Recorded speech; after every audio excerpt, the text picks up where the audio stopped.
Alright, let's set up a Beebrain. Click connect, make sure that you have a good connection with your USB. If you don't have the drivers, check down below, and you can see that that USB cord didn't work.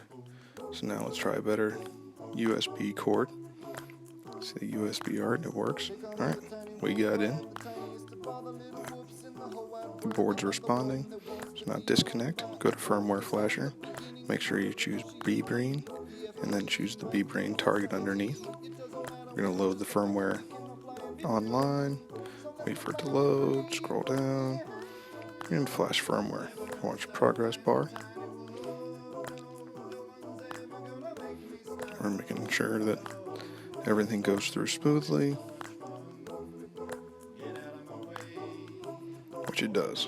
So now we can connect and begin setup. First thing we're going to do is calibrate the accelerometer, make sure you have the flight controller or the tiny whoop level on the surface.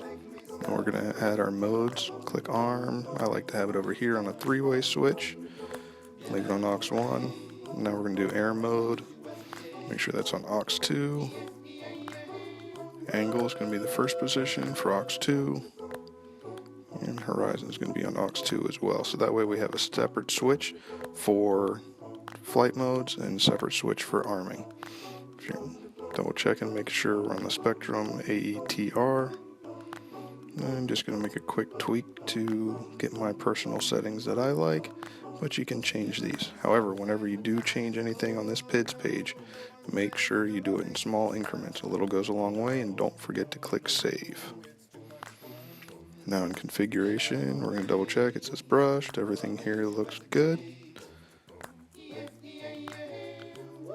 And we can now move on to setting up our DX6.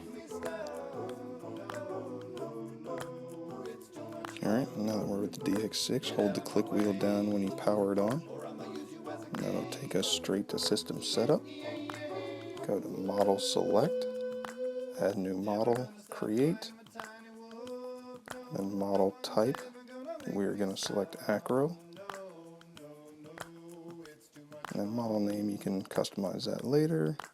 Aircraft type, we're just going to change the icon so it doesn't look like a plane. It actually looks like a mini quad. F mode setup, I like to check and make sure it's inhibited. And then channel assign. Now gear is going to be set to switch G, and that's going to be our arming switch. aux 1 is going to be our flight mode switch, but in beta flight, gear is going to correlate to aux 1, and aux 1 is going to correlate to aux 2.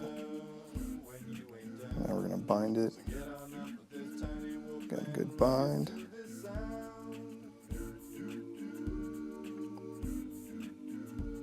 Now we're going to go back over into beta flight and start adjusting some of the settings in there.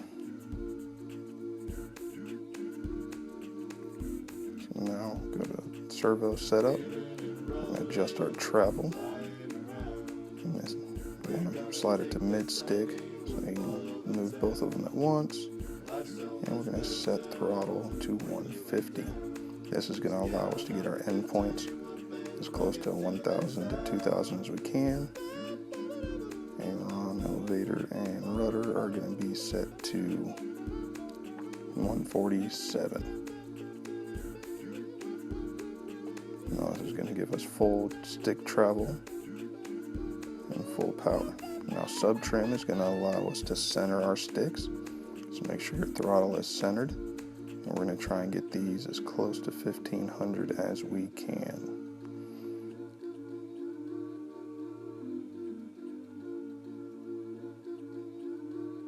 And it takes a little bit of tweaking just to get them to rest comfortably. They're never going to sit completely still, but as long as you're as close to 1,500 as you can get, it's generally good enough.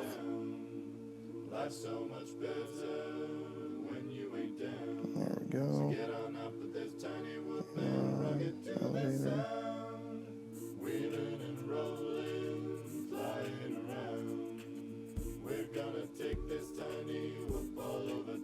Our rudder's going going to be our yaw.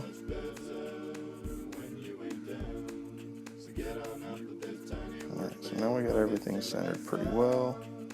I'm going to go ahead and reverse what I know needs to be reversed. Gear 1 and aux 1, you reverse those, depends on which way you like the switches to go. Put roll on pitch. Everything looks like it's now agreeing with it. So we are good to go. Now let's go over and check our flight modes that we set up earlier and make sure our switches move.